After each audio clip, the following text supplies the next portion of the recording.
CBS 매거진에서는 더불어민주당 광주 광산구 서구청장 경선 후보를 차례로 만나보고 있는데요. 김학실, 박병규, 윤난실, 윤봉근, 이영순 후보에 이어 오늘은 전 청와대 행정관 최치현 광산구청장 경선 후보를 만나봅니다. 후보님 안녕하세요. 네, 안녕하세요. 네. 네, 반갑습니다. 네. 민선 5기, 6기 이제 광산구청에 계실 때 갈등 민원 해결사라고 이제 불리셨다라고 들었는데 어떤 네네. 일을 하셨나요? 네. 민선 5기, 6기 광산구청 민원실장으로 일을 했습니다. 제가 했던 일은 꽃길도 아니었고 비단길도 아닌 주민 여러분들께서 여러 가지 힘들고 어려운 그런 현장을 찾아서 해법을 찾는 그런 일을 했습니다. 네. 갈등 민원을 해결하는 건 참 쉽지 않은 일인데 어려운 네네. 일을 하셨네요. 네네. 먼저 이제 광산구청장 선거에 출사표를 던지시게 됐는데 그 이유부터 좀 말씀해 주시죠. 네, 광산구에는 풀어야 할 산적한 현안들이 굉장히 많은데요. 네. 이런 문제의 해법을 제시를 하고 싶습니다. 그 해법으로 광산구 100년 번영을 이끌기 위해 출사표를 던졌습니다. 네. 애청자 여러분들께서 잘 알고 계시는 광주 군공항 문제, 금호타이어 광주 공장 이전, 광주 성정역 복합, 한승센터와 역사골 개발, 어등산 관광단지 개발 같은 문제들이 오랫동안 풀리지 않고 있습니다.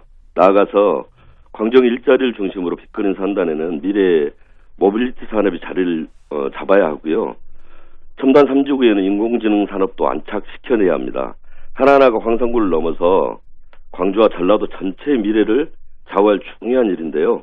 지역사회 영향을 결집해서 잘 풀어낼 자신이 있습니다. 네.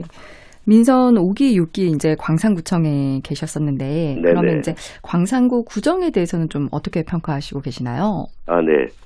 광산구는 주민자치와 공동체 복지 1번지로 불릴 만큼 많은 성과를 거두고 전국을 선도해온 도시입니다. 네. 특히 제가 열린 민원실장으로 일했던 민선 5기, 6기에는 대한민국 주민자치와 공동체 복지를 선도했는데요. 전국 수많은 지자체에서 벤치마킹을 왔습니다.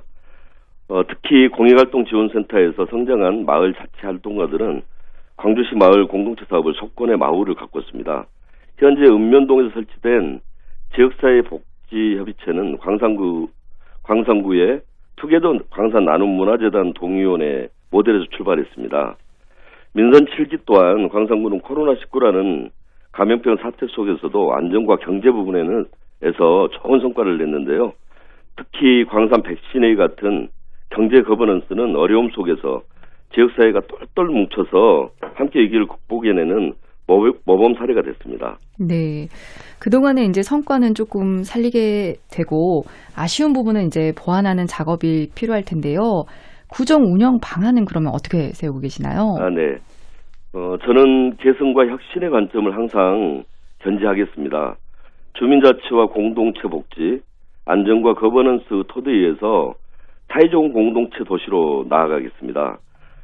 사람과 사람의 사이가 좋은 도시, 사람과 환경의 사이가 좋은 도시가 사회좋은 공동체 도시라고 저는 생각합니다.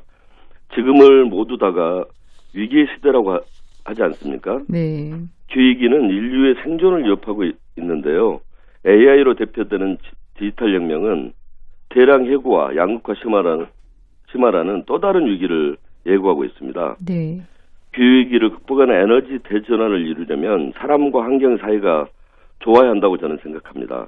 대량 효과를 막고 디지털 대전환을 이루려면 사람과 사람 사이가 좋아야 합니다. 사회적 공동체로 위기를 극복하는 것을 넘어서 위기를 기회로 바꾸는 도시, 그런 광산구를 만들고 싶습니다. 네. 사회좋은 공동체 도시로 이제 나아가고 싶다라고 말씀을 하셨는데, 네네. 그러면 이제 후보님께서 이제 비전을 좀 실현하기 위한 핵심 공약 몇 가지만 좀 소개해 주시죠. 네. 젊은 광산을 더 참신하게 만드는 뉴딜 7가지를 이미 발표를 했는데요. 네. 그중에 2가지만 소개를 해드리고자 합니다. 첫째는 공공부문부터 탄소 중립 실천에 나서겠습니다. 지금 당장 기후위기에 대응하는 탄소 중립을 실천하지 않으면 우리 아이들의 살아갈 미래가 없다고 저는 생각을 합니다. 네. 지금까지 탄소 중립 계획은 많이 나왔지만 대부분은 실천으로 옮겨지지는 못하고 있는데요. 광산구 공공 부분이 먼저 실천을 주도하겠습니다. 그 경험을 토대로 지역사회 전체로 확산해 나갈 계획입니다. 두 번째는 신도시면 광산구 제2청사를 짓고 풍영정천이라는 아름다운 자산을 가지고 있는데요. 네. 그곳에 복합문화 체육벨트를 만들겠습니다. 그리고 이 청사로 신도심에 사는 광산 구민들께서 즉 가까운 곳에서 민원을 볼 수 있게 하겠습니다. 나아가 풍영정청 주변에 문화예술 체육 인프라를 늘려서 구민들께서 편안하게 문화예술과 체육생활을 누리도록 하겠습니다. 네.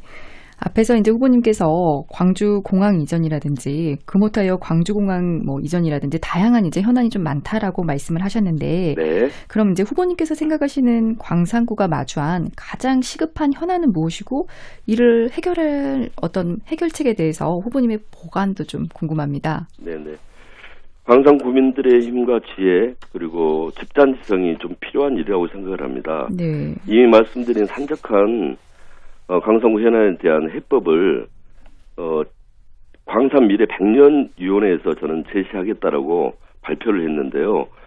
먼저 지역사회 영역을 결집한 민관 산악 거버넌스 광산 미래 100년위원회를 가칭으로 조직을 하겠습니다. 위원회에서 각 현안별로 전문가와 광산 구민이 함께 내용을 자세히 들여다보도록 하겠습니다. 그래서 광산구와 광산 구민, 나아가 지역 전체의 이로운 방향이 무엇인지 찾겠습니다. 무엇보다 광산 구민들께서 잘 아실 수 있도록 홍보에도 각별히 신경을 쓰겠습니다. 지역사회 공감대가 필수인 사안들이고요. 일반적으로 진행되면 큰 사회적 비용을 치러야 하는 그런 원인이 있습니다. 광산구와 광주 전체의 미래를 결정한 사안들입니다. 뛰어난 개인의 역량에 의존할 수도 있을지도 모르지만 지역 전체가 함께 참여해서 결정해야 옳다고 저는 생각하고 있습니다. 그래서 제가 제시하는 해법은 지역사회 역량을 결집한 거버넌스입니다. 네. 마지막으로 후보님께서 이제 갖고 계시는 차별화된 경쟁력을 짧게 한번 말씀해 주시죠.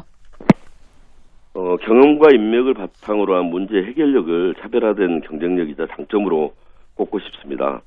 민선 5, 6기 광산구 열린 민원실장으로 일했는데요. 다양하고 복잡한 민원을 잘 풀어낸다고 광산 구민들께서 갈등 조정 전문가라는 별명도 주셨거든요.